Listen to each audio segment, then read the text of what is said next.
Well students, तो अब हम जानेंगे स्टोमेटा की स्ट्रक्चर के बारे में।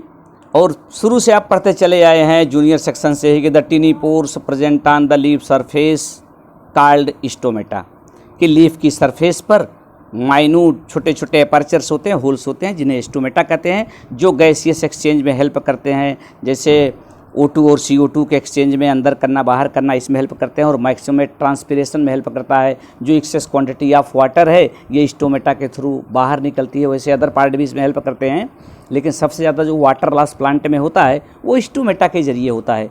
तो ये स्टोमेटा की स्ट्रक्चर कैसे होती है और ये ओपन और क्लोज भी होता है, कैसे होता है उसी के बारे में हमें चर्चा करना है।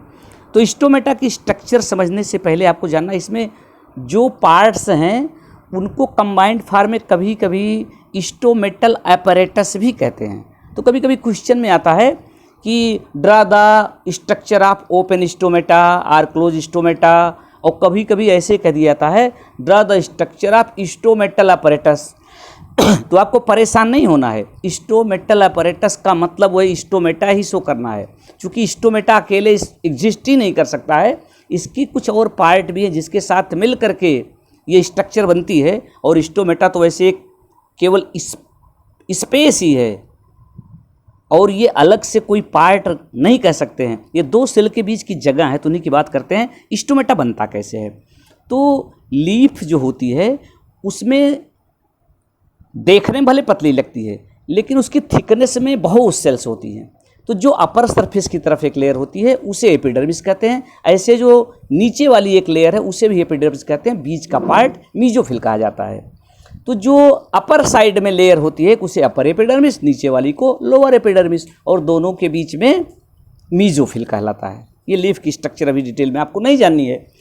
इसी जो लेयर हैं स्पेशली डाइकाट में नीचे की तरफ, मोनोकाट में नीचे ज़्यादा होता है ऊपर कम होता है। जहाँ भी स्टोमेटा होगा कैसे बने उसकी बात करते हैं। तो ये स्टोमेटा फार्म करने के लिए, स्टोमेटल पोर बनाने के लिए दो सेल्स होती हैं, रिस्पॉन्सिबल हैं, जो किडनी शेप होती हैं, या कभी कभी कहते हैं ये बीन शेप हैं। ऐसे इधर इसका पार्ट थोड़ा सा दबा रहता है और ये कॉन्वेक्स एरिया होती है। ऐसे दो सेल होती हैं, और जब ये दोनों सेल एक दूसरे के कांटेक्ट में आती हैं इस एंड की तरफ से, ऐसे एक सेल ये हो गई और दूसरी सेल ये हो गई। तो दो सेल के कौन से एंड आते हैं? जो अंदर की ओर दबे हैं। इसका इधर दबा है, इसका इधर दबा है। तो जब दोनों सेल एक दूसरे के कांटेक्ट में है, पास पास हैं, तो इधर वाला पार्ट और इधर वाला पार्ट दोनों सेल का एक दूसरे से एडजस्टेंस हो जाता है, सट जाता है, लेकिन इसके बीच में एक जगह बची रह जाती है। इसी को कहते हैं स्टोमेटल पोर। और ये दोनों सेल जिनके बीच में स्टोमेटल पोर बना है इन्हें कहते हैं गार्ड सेल। तो स्टोमेटा गार्ड सेल से बनता है।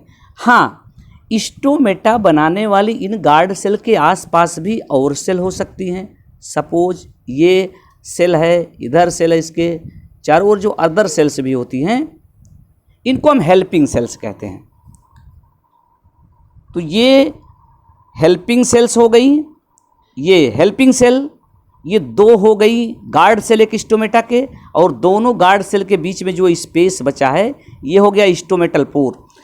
गार्ड सेल में आसपास जो सेल्स हैं इनकी कंपैरिजन में क्लोरोप्लास्ट एक्सेस क्वांटिटी में रहता है। ये क्लोरोप्लास्ट दिखाए गए इसके अंदर। इसका रोल बताते हैं, इनका रोल क्या है अभी बाद में। तो ये स्टोमेटा की टोटल स्टोमेटल apparatus की स्ट्रक्चर हो गई। दो गार्ड सेल, बीच में स्टोमेटल सेल, और इसके सराउंडिंग में जो हैं ये हेल्पिंग सेल्स हो गई। ये हेल्पिंग सेल्स हो गई। अब बात ये है कि स्टोमेटा की साइज कम ज़्यादा कैसे होती है, ये ओपन कैसे हो जाता है, क्लोज कैसे हो जाता है। तो इसके लिए एक सीधी सी बात जाननी है कि जैसे एक बैलून को आप लीजिए, वो अलग अलग शेप के मार्केट में बैलून आते हैं। बर्थडे में भी आप कई शेप के बैलून यूज करते हैं, वैसे भी खेलने के लिए बच्चे पसंद करते हैं, तो अलग अलग शेप के मार्केट में बैलून है। लेकिन किसी बैलून का रियल जो शेप होता है वो शेप तब ज़्यादा क्लियर होता है जब इसमें एयर फिल कर दी जाती है। सपोज अभी उन्होंने बताया ये सेल ऐसे है, तो ये अगर इसमें इस बैलून मान लीजिए है, हवा निकल जाएगी तो आपस में पिचक जाएगा, तो इसका शेप क्लियर नहीं होगा। अब ऐसे ही गार्ड सेल है, इसको आप बैलून से कंपेयर कर लीजिए। तो ये जो बैलून है, लेकिन सेल है, बैलून नहीं है, और इसमें जो हवा भरने की बात कर रहे हैं उसमें हवा नहीं है, साइटोप्लाज्मिक मटेरियल स्पेशली पानी भरा है मान लीजिए। तो जब ये सेल फूल गई, हम बायोलॉजी की भाषा में कहते हैं जब टर्जिड हो जाती है। टर्जिड कब हो जाती है? आपने पहले पढ़ा है ऑस्मोसिस के थ्रू किसी सेल में जब पानी आता है बाहर से तो उसकी साइज फुल अटेन कर लेती है, टर्जिड हो जाती है। उस समय ये स्टोमेटा ओपन हो जाता है। जब गार्ड सेल टर्जिड होगी, फूली होगी, तो स्टोमेटा ओपन हो जाएगा। और इसके अपोजिट जब गार्ड सेल से वाटर लॉस होता है, वाटर बाहर निकलता है, तो ये सेल सिकुड़ जाती है, बायोलॉजी की भाषा में श्रिंक करती है। जब गार्ड सेल में श्रिंकेज होता है तो इनके ये जो इनर सरफेस थी दोनों की एक दूसरे से सट जाती है और स्टोमेटा बंद हो जाता है। तो ऐसी कंडीशन हो जाती है, क्लोज स्टोमेटा हो जाता है। तो आपने जान लिया स्टोमेटल पोर कब ओपन होगा? जब गार्ड सेल टर्जिड हो जाएंगी। कब टर्जिड हो जाएंगी? जब इनमें एक्सेस क्वांटिटी ऑफ वाटर आ जाएगी। गार्ड सेल जब श्रिंक कर जाएंगी, सिकुड़ जाएंगी, तो ये स्टोमेटा बंद हो जाएगा। तो ये क्लोज्ड स्टोमेटा का स्ट्रक्चर है और ये ओपन का है। दो फिगर इसमें दिखाए गए हैं। अब बात ये आती है कि कैसे ये स्टोमेटल पोर बंद हुआ, कैसे खुला, या पानी इसमें कैसे आया, कैसे गया। तो एक बात बताएं, हमने अभी कहा था गार्ड सेल में क्लोरोप्लास्ट की क्वांटिटी ज़्यादा होती है। क्लोरोप्लास्ट हेल्प करता है फोटोसिंथेसिस में, फोटोसिंथेसिस में ग्लूकोज बनता है।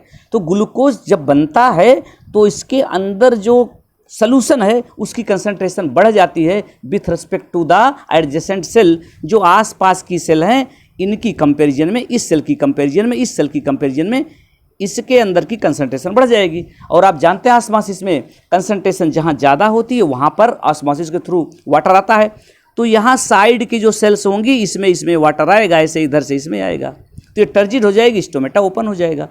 और जब खास करके लाइट नहीं होगी या रात के समय में जब ग्लूकोज नहीं बनता है, फोटोसिंथेसिस नहीं होती है, और जो यहाँ पर ग्लूकोज बना था वो स्टार्च में कन्वर्ट हो गया जो वाटर में सॉल्युबल नहीं है, इसलिए गार्ड सेल के अंदर जो सॉल्यूशन था वो डाइल्यूट हो जाता है, उसकी कंसंट्रेशन कम हो जाती है। ये हाइपोटोनिक सॉल्यूशन हो जाता है with respect to the outer cells या एडजेसेंट सेल। तो वाटर यहाँ से बाहर जाएगा तो ये श्रिंकेज होगा। इस श्रिंकेज के नाते ये स्टोमेटा बंद हो जाता है। इसीलिए कहा जाता है जनरली रात में स्टोमेटा बंद होते हैं और दिन में स्टोमेटा खुले रहते हैं। ये अलग बात है, कुछ एक्सेप्शन है, किसी में अलग बिहेवियर है।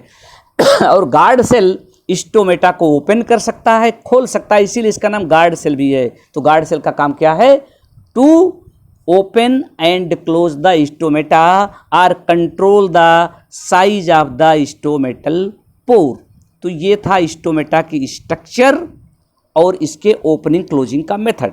एक छोटे से एक्सपेरिमेंट की चर्चा और हम कर लेते हैं। ये एक्टिविटी 6.2 में ये शो किया गया है कि फोटोसिंथेसिस के लिए कार्बन डाइऑक्साइड कैसे आप कह सकते हैं कंपलसरी है। तो यहाँ पर 2 पार्टेड प्लांट हैं, गमले में लगे हुए प्लांट हैं। ऐसे प्लांट को लेकर के वही प्रोसेस फिर करते हैं हम जो किए थे, स्टार्चलेस कर लेते हैं।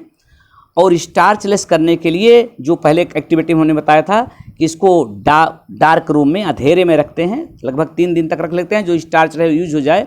फिर इसको प्लेन सरफेस पे रखकर इसको एक बेल जार से कवर कर देते हैं। बेल जार है, शीशे का बर्तन है, इससे इसको ढक दिया गया। ये प्लेन सरफेस है।